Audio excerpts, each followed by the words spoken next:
하나님, 주님의 이름으로 나를 구원하시고 주님의 권세로 나의 정당함을 변호하여 주십시오. 하나님, 나의 기도를 들으시고 이 입으로 아뢰는 말씀에 귀를 기울여 주십시오.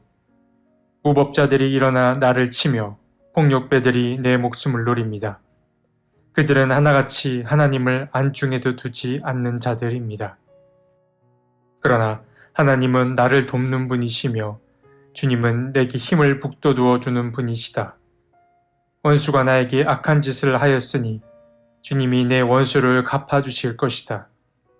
주님의 진실하심을 다하여 그들을 전멸시켜 주시기를 빈다.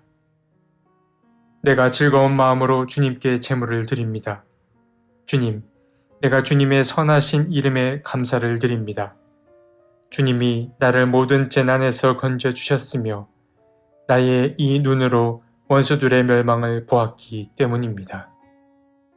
시편 54편 1에서 7절 말씀. 시편 54편은 사무엘상 23장과 26장의 이야기를 떠올리게 합니다. 다윗은 자신을 시기하는 사울을 피해 도망칩니다. 이곳저곳으로 도망치던 다윗은 십광야에 이릅니다. 하지만 다윗은 어디를 가도 편안히 머물 수 없었습니다. 십 사람들은 다윗과 함께 자신의 땅으로 들어온 다윗의 군대로 인해 불안감을 느꼈습니다. 그래서 십 사람들은 주위의 도움을 청하였고 바로 그 도움을 사울에게 청했던 것입니다. 사람은 한 번 마음에 불안감이 깃들면 쉽게 그 불안감을 떨쳐내지 못합니다. 위협을 느낀 십 사람들은 결국 다윗 군대의 의도와는 상관없이 사울에게 도움을 청했습니다. 오늘의 시는 바로 이러한 상황 가운데서 다윗이 드린 기도 혹은 노래입니다. 다윗은 먼저 탄식하는 마음으로 주님께 도움을 구합니다. 하나님, 주님의 이름으로 나를 구원하시고 주님의 권세로 나의 정당함을 변호하여 주십시오. 하나님, 나의 기도를 들으시고 이 입으로 아뢰는 말씀에 귀를 기울여 주십시오. 무법자들이 일어나 나를 치며 폭력배들이 내 목숨을 노립니다. 그들은 하나같이 하나님을 안중에도 두지 않는 자들입니다. 다윗은 억울했습니다. 도망자 신세가 오히려 침략자의 모습으로 비춰졌기 때문입니다. 오해를 받던 다윗은 자신의 처지가 주님 앞에 잘 헤아림 받기를 바랐습니다. 사울의 눈을 피해 달아나던 그는 더 이상 있을 곳이 없었기 때문입니다.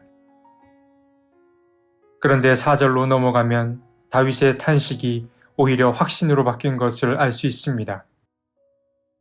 다윗은 마음을 고쳐먹었습니다.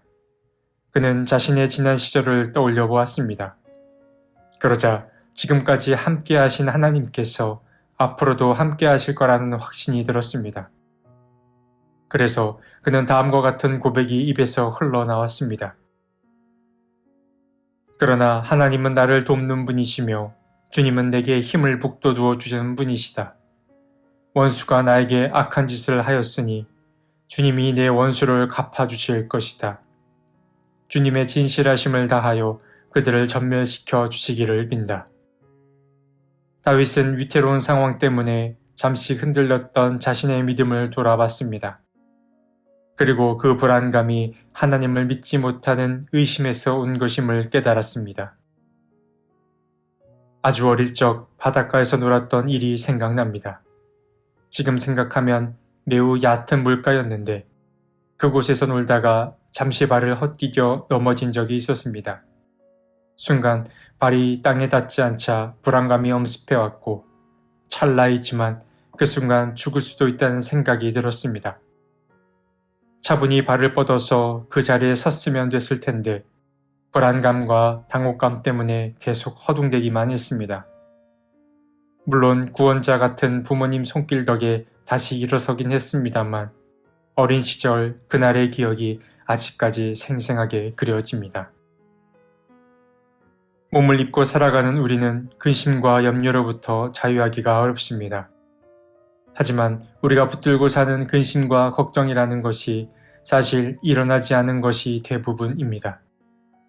그렇기에 이 사실을 잘 아는 사람이라면 자신의 염려와 근심을 붙들지 않고 잘 흘려보냅니다. 달리 표현하자면, 그러니까 잘 믿는 사람은 주님 안에서 충분히 가벼워질 줄도 아는 사람인 것입니다. 시인은 엄습한 불안감을 내려놓고 자신과 늘 함께 하시는 하나님을 기억해냈습니다. 그리고 자비하신 주님 앞에 자신을 내맡겼습니다. 그러자 그의 마음에서 감사의 마음이 솟아났습니다. 시인은 환난을 벗어난 것은 아니었지만 이전에도 함께 하신 주님께서 앞으로도 함께 하실 거라는 그 확신 속에 감사의 고백이 흘러나왔습니다. 내가 즐거운 마음으로 주님께 제물을 드립니다. 주님, 내가 주님의 선하신 이름에 감사를 드립니다. 주님이 나를 모든 재난에서 건져주셨으며 나의 이 눈으로 원수들의 멸망을 보았기 때문입니다. 감사는 아주 중요한 신앙의 요소이지만 삶이 힘들 때는 우리는 감사한 마음을 갖기가 어렵습니다. 그럴 땐 우리는 이 한 가지를 생각해 봐야 합니다. 감사는 발견하려고 애쓸 때에야 감사할 수 있다는 사실을 말입니다. 달리 말해 감사는 곧 은총의 개념과 연관지어 볼 수 있는 것입니다. 주님께서 내 삶에 주신 선물에는 무엇이 있는지 발견하려 했을 때 감사의 제목을 하나라도 건질 수 있습니다. 비교해서는 이 감사한 마음을 갖기 어렵습니다. 내게 베푸신 은혜와 나를 지금까지 인도하신 주님을 기억하려 했을 때 우리는 감사할 수 있습니다. 시편 54편의 시는 매우 짧은 시 중에 하나입니다. 시인은 어려움 가운데 처해 있습니다. 그래서 그의 기도는 탄식으로 시작했습니다. 그러나 시인은 기도하는 가운데 자신의 지난 시절을 돌아보게 되었고 그로 인해 하나님께서 베푸신 은혜를 발견하게 됐습니다. 그래서 그의 기도는 환난 중에도 감사를 드리는 기도로 바뀌었습니다. 관습적인 신앙생활을 멈추기 위해서는 끊어내는 작업이 필요합니다. 불평과 불만, 원망의 말을 끊어낼 때 우리는 다른 삶의 가능성을 발견하게 될 것입니다. 하나님, 우리가 주님을 찾을 때에 응답해 주십시오. 우리는 연약합니다. 그래서 주님의 도움이 늘 필요합니다. 주님, 우리를 도우셔서 내 삶에 깃든 은총을 발견하게 해 주십시오. 아멘.